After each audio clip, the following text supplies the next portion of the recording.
Chẳng nhom tàu yun tích để sao để nhom tàu krong tu ông chót mê top hay nhom tàu can bọc hẹn một trong châu tàu tiền con tại nhom chiên trơn ôi bực à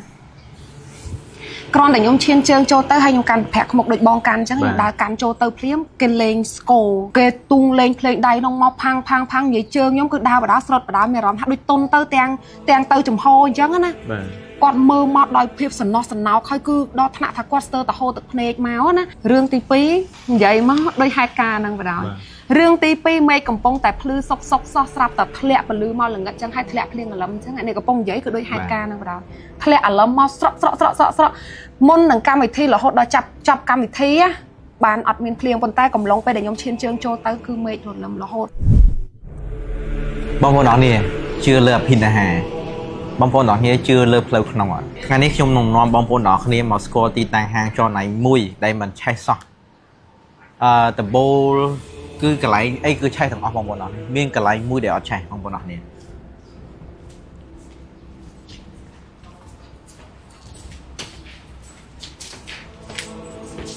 này bông phun đỏ này trong sung mà trôi vô tí cho này chang luôn นี่คือชีอาสนะได้ยังเรียบดารูขมกนตีนังให้ชมใจปีประวัติขมกในตีซ้อบางคนออกนี้นังมีอารมณ์ทับปรือโรมดำดองมันขมกนี่มีนปีคือขมก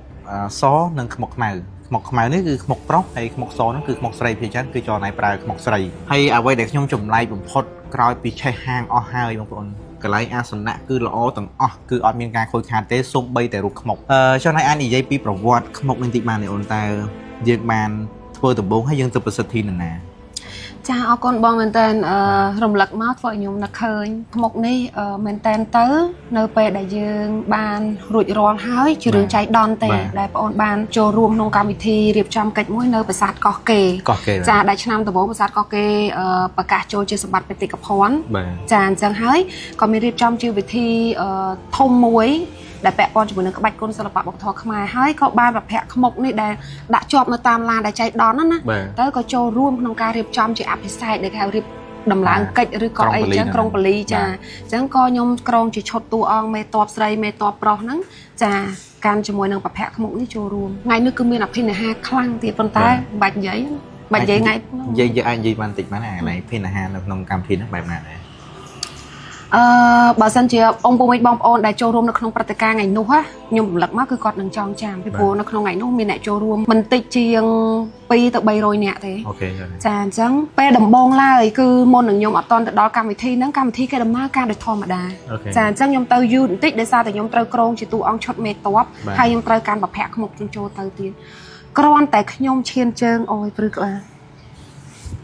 គ្រាន់តែខ្ញុំឈានជើងចូលទៅហើយខ្ញុំកាន់ប្រាក់ខ្មុកដូចបងកាន់អញ្ចឹងខ្ញុំដើរកាន់ចូលទៅភ្លាមគេលេងស្គរគេហៅថាលេងស្គរថ្វាយភ្លេងខ្ញុំអត់សូវស្គាល់ទេអញ្ជើញគ្រូអីហ្នឹងណាគេទុងលេងភ្លេងដៃក្នុងមកផាំងនិយាយជើងខ្ញុំគឺដើរបដាស្រត់បដាមានអារម្មណ៍ថាដូចតុនទៅទាំងទៅចំហអញ្ចឹងណាហើយអ្នកដែលគាត់ពាក់ព័ន្ធជាមួយនឹងគេហៅថាបែបខ្មែរបងអូនអត់ចេះហៅទេបានន័យថាអ្នកភ្លេងមែនអត់ទេអ្នកដែលគាត់ជឿទៅលើអ្វីជារបស់ខ្មែរបែបគ្រូបែបអីគឺគាត់បងប្អូនយើងអ្នកកាន់គ្រូបាទចាគឺគាត់ងាកមកហើយគាត់មើលមកហាក់ដូចជាមិនដឹងថា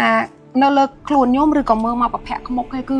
គាត់មើលមកដោយភាពសំណោះសំណោកហើយគឺដល់ថ្នាក់ថាគាត់ស្ទើរតែហូរទឹកភ្នែកមកណាចាហ្នឹងរឿងទី1រឿងទី2និយាយមកដោយហេតុការណ៍ហ្នឹងបណ្ដោយ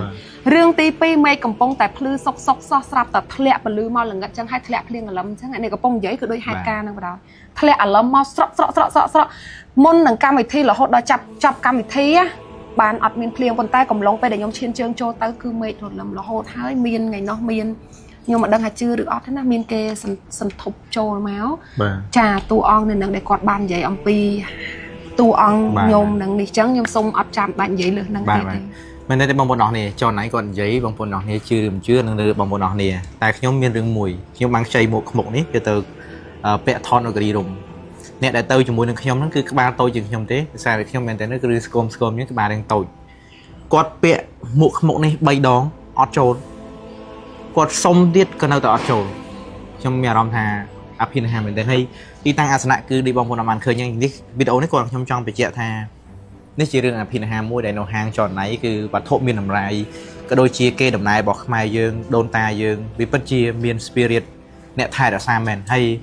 មែនតើទៅក្នុងផ្ទះយើងគួរតែមានវត្ថុមានតម្លៃសម្រាប់ធ្វើជាគ្រឿងគោរពបូជាពេលខ្លះយើងគាត់គោរពបូជាមិនមានន័យថាយើងផ្ដោតសំខាន់ទៅលើអបិយជំនឿទេគឺយើងគាត់គោរពបូជារក្សាមានជាវត្ថុបុរាណអញ្ចឹងណាបងប្អូនទាំងអស់គ្នាអត់មានអ្នកខ្លះក៏ចូលចិត្តអាចពាក់ពេជ្រពាក់មាសអញ្ចឹងចាណៃអូមានលុយណាទិញមាសពាក់បងក៏ប៉ប្អូនចង់មានដែរចង់មានមាសមានពេជ្រពាក់ដើម្បីឲ្យវាទាំងបានលម្អខ្លួនផងទាំងមានតម្លៃប៉ុន្តែมันមានន័យថាត្បូងអត់មានតម្លៃបងប្អូនអរគ្នាឥឡូវបងប្អូនអរគ្នាទៅមើលត្បូងមួយរបស់ខ្មែរយើងគឺមានតម្លៃបំផុតដែលយើងគិតថាពេជ្រនិងមាសទៅមានរបស់មានតម្លៃឥឡូវយើងទៅមើលត្បូងទាំងអស់គ្នាតើវាមានតម្លៃដែរឬអត់តា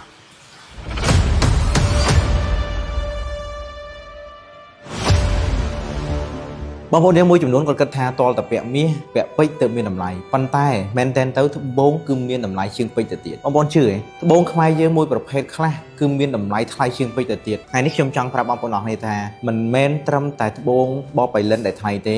ខ្មែរយើងក៏មានត្បូងមួយប្រភេទដែលបានចុះបញ្ជីនៅប្រទេសអូស្ត្រាលីដែរដែលត្បូងនោះមានឈ្មោះថាត្បូងកែបៃតងបងប្អូនអរគ្នាសាកមកមើលត្បូងដែល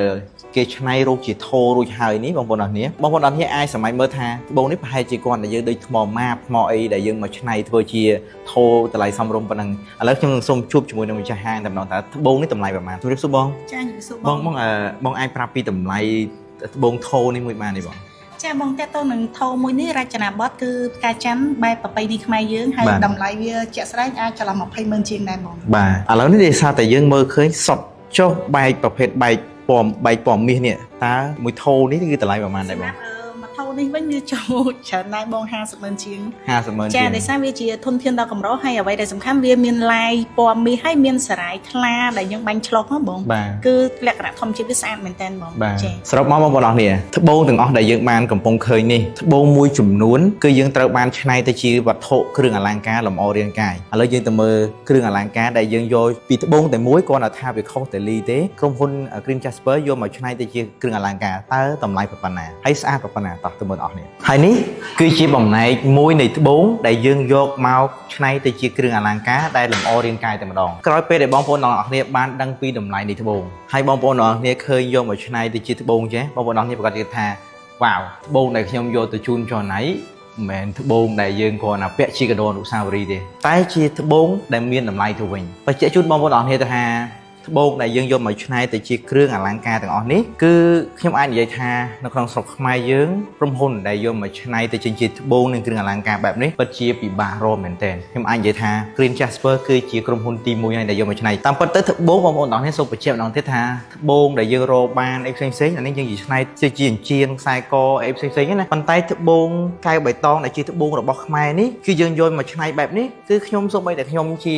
អ្នកធ្វើវីដេអូក៏ខ្ញុំមានអារម្មណ៍ថា surprise ខ្លាំងមែនទែនរហូតដល់ខ្ញុំបានមកឃើញអំពីការច្នៃរបស់ក្រុមហ៊ុនផ្ទាល់ពីការរចនាបថគ្រឿងអលង្ការបានខ្ញុំដឹងថាតាមពិតទៅ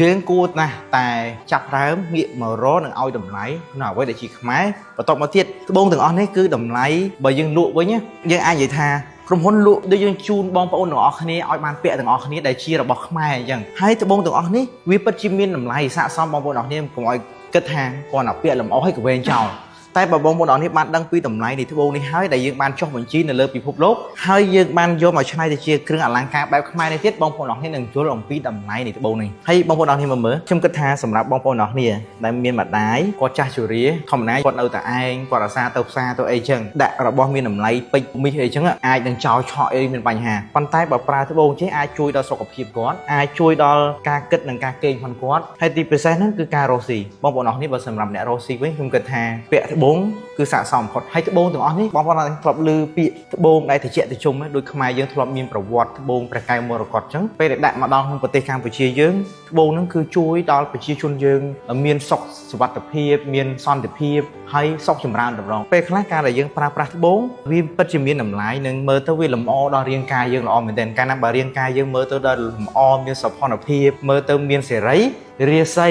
ហើយនឹងការងារសុខភាពបូករួមជាមួយនឹងការគិតខ្ញុំគិតថានឹងល្អ ច្រើនមែនទែនហើយនេះគឺជាផ្នែកមួយដែលខ្ញុំបានបង្ហាញបងប្អូនអរនេះថាត្បូងដែលយើងយកមកឆ្នៃនេះគឺមិនមែនត្បូងដែលថោកទេគឺត្បូងប្រភេទត្បូងដែលមានតម្លៃហើយជាប្រភេទត្បូងកម្រហើយយើងបានឆ្នៃមកទៅជាគ្រឿងអលង្ការហើយបងប្អូនអរនេះអាចទៅទស្សនាបន្តទៀតបានសម្រាប់បងប្អូនអរគ្នាដែលមានជំនឿចូលចិត្តពាក់ព្រះពុទ្ធរូបនិងធ្វើជាខ្សែកក៏ដូចជាដាក់តាមយានយន្តផ្សេងបងប្អូនអរគ្នាក៏អាចមើលផងដែរនៅប្រភេទត្បូងកែវបៃតងនេះយើងបានឆ្នៃមកទៅជាព្រះពុទ្ធរូបក៏ដូចជាបុគ្គលដែលសំខាន់នៅក្នុងរឿងព្រេងក៏ដូចជាបុគ្គលដែលសំខាន់នៅក្នុងទេវកថាដូចយើងមើលឃើញនេះមានតបោះឥសីមានព្រះពុទ្ធរូបព្រះកណេសសម្រាប់អ្នករកស៊ីគឺខ្ញុំគិតថាស័ក្តិសមមែនទែនហើយសម្រាប់បងប្អូនអរគ្នាដែលមានជំនឿទៅលើ spirit ហ្នឹងគឺបងប្អូនអរគ្នាអាចយកទិញធ្វើជាខ្សែកក៏បានពីព្រោះក្រុមហ៊ុនបានឆ្នៃចេញជាត្បូងនិងរូបរាងរួចស្រេចទៅហើយបាទហើយសូមបញ្ជាក់ជូនបងប្អូនអរគ្នាផងដែរថាត្បូងទាំងអស់នេះគ្រឿងលម្អទាំងអស់នេះគ្រឿងអលង្ការទាំងអស់នេះមិនមែនជា